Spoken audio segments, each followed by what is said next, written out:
Bom, boa noite a todo mundo. Acho que vocês estão vendo aí o áudio, estão me ouvindo, tá tudo bem? Estão conseguindo ver a apresentação aí já, né? Beleza. Boa noite aí. Vamos para a quinta aula, então, de dimensionamento de elementos de apoio, o que a gente vem fazendo, né, nessa pegada da disciplina. Agora a gente vai te falou um pouco, falou das características qualitativas dos elementos de apoio na última aula. E hoje a gente vai continuar. Vai falar agora mais um pouco e ver como é que faz algumas contas, alguns cálculos para o dimensionamento na hora de aplicar, né? Essa foi o slide que eu apresentei para vocês na aula passada. Então a gente viu que são praticamente esses quatro elementos que a gente vai focar aqui na disciplina, sendo a bucha, o primeiro deles aí, a guia, né? O rolamento e o mancal. Essa aí foi a apresentação da aula passada. E a gente viu que a gente pode classificar eles, né, de diversas maneiras, como, por exemplo, ao tipo de esforço e ao tipo de contato, né? Então, se é uma bucha de fricção radial ou axial, né? Nesse caso aí, a gente pode ver aqui três buchas de fricção axiais, né? Seriam aqui, então, fricção axial. Beleza? Onde a gente consegue ver aqui, ó, nessa primeira imagem, um batistaca, né? A gente viu na aula passada. Você vê que o movimento ele fica restrito aqui ao eixo principal da peça, então, por isso axial, né? Você vai precisar aqui, por isso que anda junto a guia e a bucha, elas é, são muito comuns de você encontrar juntos, que uma coisa vai guiar, né, e outra coisa vai aliviar aquele contato, o atrito entre o eixo e o elemento de apoio em si, e esse elemento aí vai ser a bucha. Então, repara que aqui é fricção axial, né? A gente veria aqui como se fosse uma guia, né? A guia aqui. E aqui em laranja, né? A gente vê seria a bucha, seria aqui em laranja, né? Tá? Se tivesse girando, repara que ele está se movimentando para frente e para trás, né? Isso daí é o esforço axial. Se estivesse girando em torno do próprio eixo, assim, né? Girando, ao invés de andar para frente e para trás, ele já seria radial. E essa aqui, como vocês podem ver, outro exemplo de bucha que a gente deu é bucha guia, né? Porque ela tem esse objetivo de, além de fazer esse alívio do contato, guiar e orientar a direção. Então, acaba que mistura aí os dois elementos numa coisa só, né? A gente falou também de mancais e rolamentos, começando aí pelo mancal, a gente viu que eles podem ser bipartidos. Claro que a gente vai poder ver os mancais de fricção e de rolamento e os mancais de esforços axiais e radiais, né? Mas eles também podem ser bipartidos, é o caso aqui da direita, ó. Esses dois aqui são montáveis, né? A vantagem é que quando às vezes quebra uma peça, você não precisa trocar ele inteiro, você troca só a peça, você consegue desmontar e executar a troca. Ou ele pode ser de uma peça só, né? Como são esses dois azuis aqui, esse e esse. Aí no caso, não, né? Ele não tem como você. Não que seja uma tarefa tão simples, se precisar ajustar, se precisar medir tudo, mas você só prenderia aqui, parafuso e porca, e seria suficiente, né? Aqui no primeiro caso, não. A gente também viu, então, nessa imagem, nessa animação, a gente consegue ver aí, ó, o cara testando, né? Então, primeiro ele testa aí, como é que eu posso dizer? Esforço axial, quando ele empurra para frente e para trás. Depois ele testa o esforço radial, quando ele gira, ó, e aí um esforço de flexão, tentando até fletir o eixo e ver se o mancal resiste bem, se o mancal aguenta esse tipo de esforço. E pelo visto aí tá tudo ok, né? Não está preso aqui, ele dá uma levantada aqui, mas se tivesse preso, parece que suportaria pelo menos esses esforços que estão mostrados aí. E o rolamento a gente viu, é um elemento que ele é feito de anéis concêntricos com elementos rolantes, sendo que os elementos rolantes podem ser esferas podem ser rolos ou roletes, né? E podem ser agulhas. E na representação técnica a gente informaria aí exatamente isso, né? O diâmetro maior, o diâmetro exterior, o diâmetro menor, que é o orifício aí, o L, que é a espessura ou largura aqui, né, do rolamento, e aqui o R, que é o raio de adoçamento, né? O chanfro aí para não ficar. Alguns têm, outros não têm. E aí uma representação, ó, a gente pode ver direitinho, então, os elementos podem ter uma carreira de esfera, podem ter duas carreiras de esfera, né? Aqui já tem duas carreiras de esferas, duas colunas de esferas, aí fileiras de esferas emparelhadas. Aqui já um rolamento de rolo, né, com elemento de rolo, que suporta cargas bem mais elevadas do que o rolamento de esfera. A gente vai ver hoje aqui por quê. E aqui uma animação da montagem, né? E aí os anéis concêntricos aí fazendo essa montagem com os elementos rolantes, tá? Então, basicamente, o que a gente falou foi isso, que a gente tem como classificar os nossos elementos de apoio de duas maneiras, praticamente. Quanto aos esforços, né, transversais aí, ou axiais, seriam esses, que tendem a comprimir ou tracionar o eixo, o elemento. Se aqui fosse uma bucha, poderia ser um elemento rolante também, né?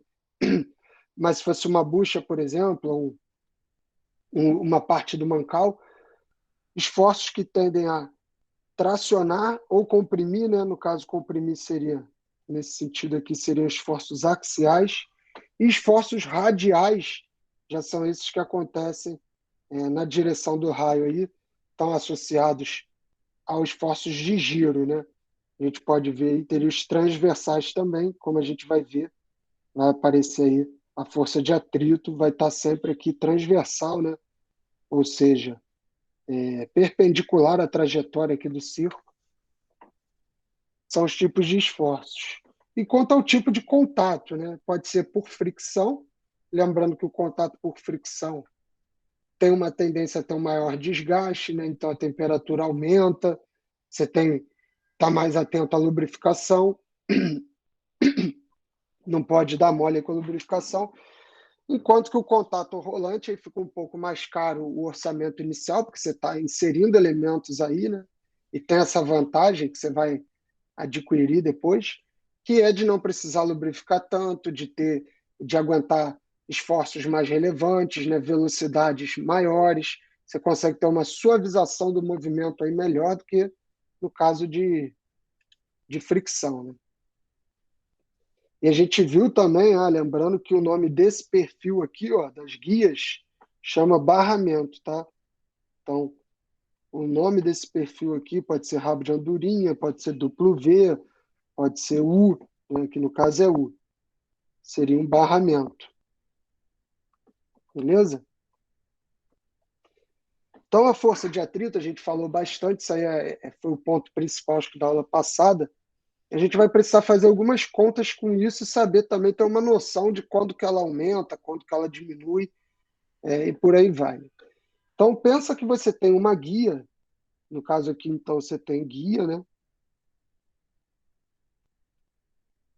Você tem a guia, e nela você vai colocar uma carga, né? Então, você pode colocar 10, você pode colocar 15, você pode colocar 150 quilogramas, né?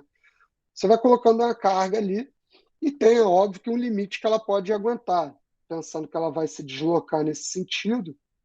Então, a gente tem que analisar o atrito que essa superfície vai ter, tá em função dessa carga, né?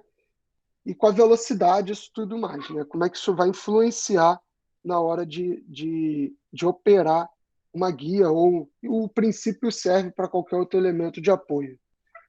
Então, a força de atrito, vocês vão ter que recorrer àquela equação lá da física, tá?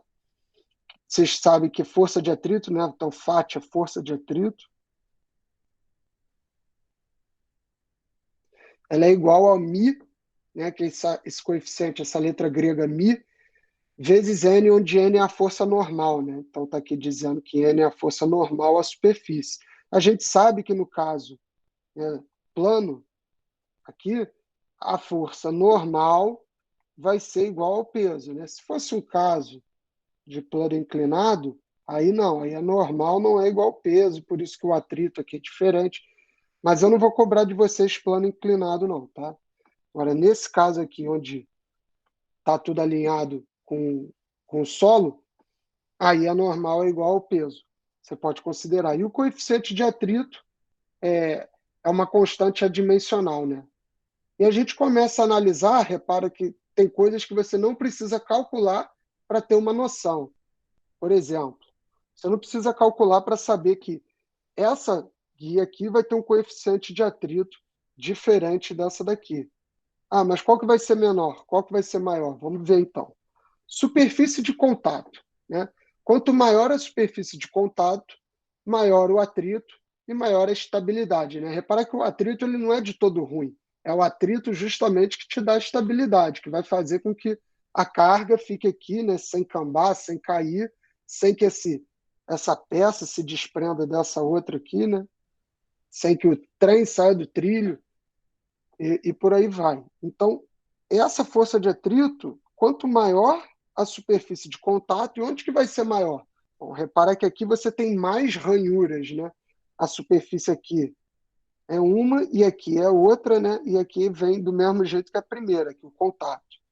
Quando você começa a colocar mais incrementos aí no barramento, ou seja, duplo V, triplo V, e outros perfis mais complexos, você aumenta essa força de atrito, justamente aumentando aí também o esforço necessário que você vai precisar para aumentar, para puxar aquela guia, aquela carga, mas também vai ter maior estabilidade.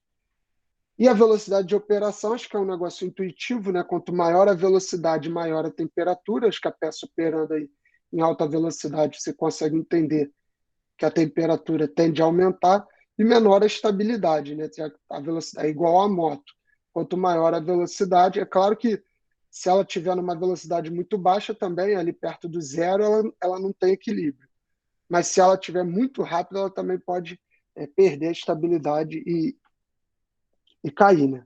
Porque pequenos deslocamentos laterais ocasionam uma mudança muito grande de direção para frente, né? Então, enfim, acho que isso daí ficou claro, né? E você vai calcular a força de atrito fazendo a multiplicação do coeficiente de atrito pela força normal, que na maioria dos casos vai ser igual ao peso. Tá? E esses elementos eles podem estar, né, vão estar aí muito associados a um esforço de compressão que a gente vem desenvolvendo aí durante as aulas. Esse esforço de compressão ele pode ser analisado nos elementos rolantes, né? Então, quando a gente pega aí, por exemplo, um elemento como a esfera, um rolamento de uma carreira fixa de esferas, né? Tá aqui, fixo porque as esferas não se deslocam entre si, né? Uma entre a outra, elas estão fixas uma entre a outra. Você vai calcular aí, né? Você teria aí um aumento aqui, você teria aqui no eixo, o eixo aqui passando pelo centro, né? E conforme você tem um aumento da velocidade aí de rotação, você tem um choque aqui consequente do, do elemento rolante com a parede ali do mancal ou do rolamento. Né?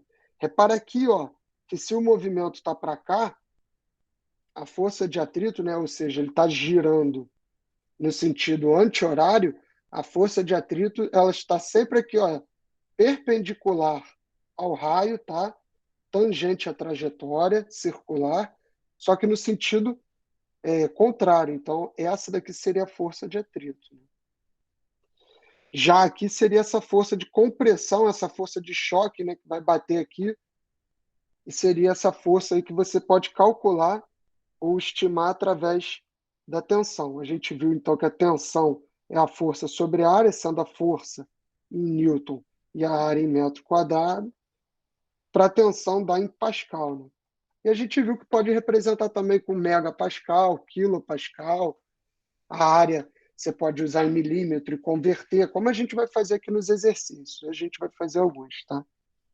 Mas antes de entrar nisso, a gente precisa falar também da carga nominal. O que é a carga nominal?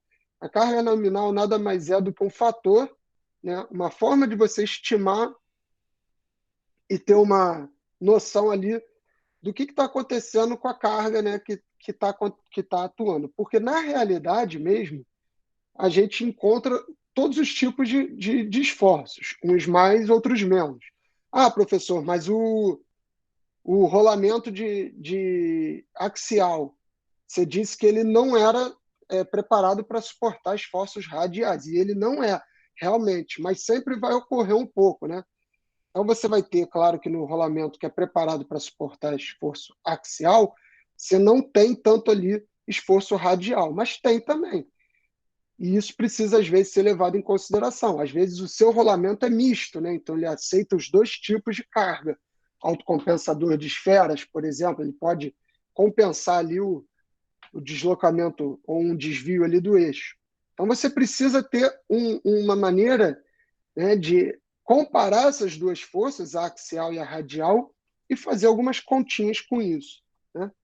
É o que a gente vai ver aqui. Quando a gente, então, tem aí, essa aqui é a figura do slide anterior, né, que a gente viu, você tem esforços radiais e esforços axiais. E a carga nominal, então, isso daqui seria a carga nominal, ó, carga nominal, seria um fator estático, né? Isso aqui é uma constante, um fator estático, vezes esse coeficiente aqui de força inicial, né? Força zero, que a gente vai chamar. E essa constante aqui ela é dada, né? Vocês podem ver aqui. Então, dependendo do caso, varia entre 0,7 e 1, se forem cargas baixas.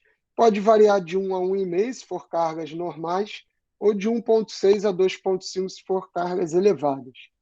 E essa equação aqui, né, ela vai te dar o F0, ela está aqui embaixo, ela vai te dar o F0, ela é composta por uma constante, né, outra constante aqui. Aqui, Fr seria a força, né, radial, Y0 seria outra constante, e Fa seria aí a força axial. Né?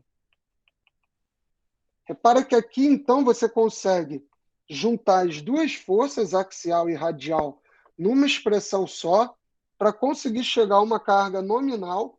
Tenho a ideia dos dois tipos de força que estão atuando aí no rolamento, ou no mancal, no elemento rolante em questão, tá?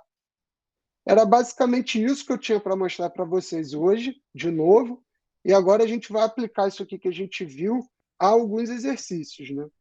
Se ninguém quiser tirar alguma dúvida. Alguém quer falar alguma coisa? Fica à vontade aí. Não, não. Então, beleza. Vou mudar a tela aqui. Vamos fazer os exercícios. Bom, então vamos dando continuidade. A gente vai tentar aplicar isso que a gente acabou de falar e ver na aula para o dimensionamento desses equipamentos agora, desses elementos de apoio, né? Então, esse daí seria um primeiro problema para a gente começar a analisar. Se a gente fosse pensar, está aí escrito, né? Duas guias deslizam, cada uma por um trilho, suportando um automóvel de 1.800 quilos. Determine a força de atrito entre o trilho e cada uma das guias se o coeficiente de atrito for 0,3. O que aconteceria caso fosse adicionado um fluido lubrificante? Bom, a primeira coisa que a gente tem que pensar então é que nós temos duas guias, né? E um automóvel de 1.800 quilos. Ele deu para a gente aí a massa de 1.800 quilos. Né? E a gente sabe, a gente pode então encontrar o peso, ele deu aí também a gravidade, a gente pode encontrar aí o peso. No caso, o peso seria 18.000 newtons, né? Esse seria o peso aí do automóvel. E lembrar que a gente tem duas guias, já que a gente tem duas guias, esse peso aqui, essa força-peso, que atua aqui com 18 mil newtons, ou 18 kilonewtons, ou 18 vezes 10 ao cubo newtons também, né? Você poderia representar assim. Isso daí vai estar dividido, né, para cada uma das guias, então a gente teria aí, a gente sabe que a divisão aqui é igual, porque a distância entre uma guia e outra é praticamente a mesma, a gente não considera aí as imperfeições. Vamos ter aí 9.000, então, newtons, né, em cada guia. Então, isso aqui vai passar a ser 9, a nossa carga aí de operação, já que ele pergunta em cada guia, vai passar a ser 9.000 newtons, tá? E ele dá também para a gente aí o coeficiente de atrito, lembrando, se alguém não lembra disso, ó, a força de atrito é igual, a gente pode determinar assim, μn, onde μ é o coeficiente de atrito e n é a normal, né? Força normal quer dizer que faz 90 graus a superfície, é justamente essa daqui que a gente encontrou. Nesse caso, que o peso é igual ao normal, a gente lembra que no caso onde a superfície faz 90 graus, o peso aí vai ser igual ao normal, como a gente está analisando aqui. Se a gente tivesse num plano inclinado, aí não, né? Teria que encontrar aí qual seria a força normal. Mas vamos focar no problema. Ele está tratando aí de um caso desse tipo, onde a gente tem 90 graus aí do peso com a superfície. Então, a gente pode tratar o peso igual ao normal, e a gente sabe que essa normal aí, então, vai ser 9.000 newtons. E o coeficiente de atrito ele deu aí como 0,3, né? Lembrando que é uma grandeza adimensional. Agora cabe a gente fazer as contas. A gente tem aí uma conta para fazer, então vamos lá, né? A força de atrito, que é o que ele pergunta, determine a força de atrito entre o coeficiente de cada uma das guias. Então, a força de atrito seria 3 sobre 10, eu posso colocar assim, vezes 9.000. Agora ficou fácil de fazer a conta, né? 3 vezes 9, 27, então a força de atrito seria 27, com dois zeros que ainda tem ali, newtons, em cada guia, né? Como ele pede aí. Tudo bem? E não esquecer também, então, de dizer e comentar o que ele está pedindo, para terminar. O que aconteceria caso fosse adicionado um fluido lubrificante? Então percebe que essa é a força de atrito para puxar a guia, né? Para puxar o automóvel em cima da guia. No caso, se a gente coloca um fluido lubrificante, o efeito que isso faz é alterar ali a superfície de contato e, consequentemente, um efeito de diminuição do coeficiente de atrito, né? Então, como se o coeficiente de atrito diminuísse, o μ, então, sofreria uma queda, o que acarretaria numa força menor, né? Seria necessário de uma força menor, quando se aplica uma força aqui, para puxar esse automóvel, uma vez que o mínimo aí da força de atrito é 2.700. Se você aplicar uma força menor que isso, você não consegue colocar o automóvel em movimento. Se você aplica aí o fluido lubrificante, então tem esse efeito da queda do coeficiente de atrito e você consegue, com forças menores, já começar a promover o movimento do automóvel, beleza? Tudo bem aí, galera? Então vou passar para o próximo exercício. O próximo exercício ele diz o seguinte: considere o rolamento conforme mostrado na figura abaixo e com propriedades definidas na tabela. Se o rolamento estiver submetido a uma carga axial de 200 newtons e uma carga radial de 150 newtons, determine a carga nominal e com isso a tensão que atua no elemento rolante. Tá? Então a figura está mostrando aí, ele deu uma tabela com algumas propriedades, a gente vai ter que aplicar aquelas equações que a gente viu ali e encontrar como é que eu posso dizer? A carga nominal como ele está pedindo aí, né? Tá? Então a gente começaria justamente pelo fato de que a gente pode utilizar Só um minuto.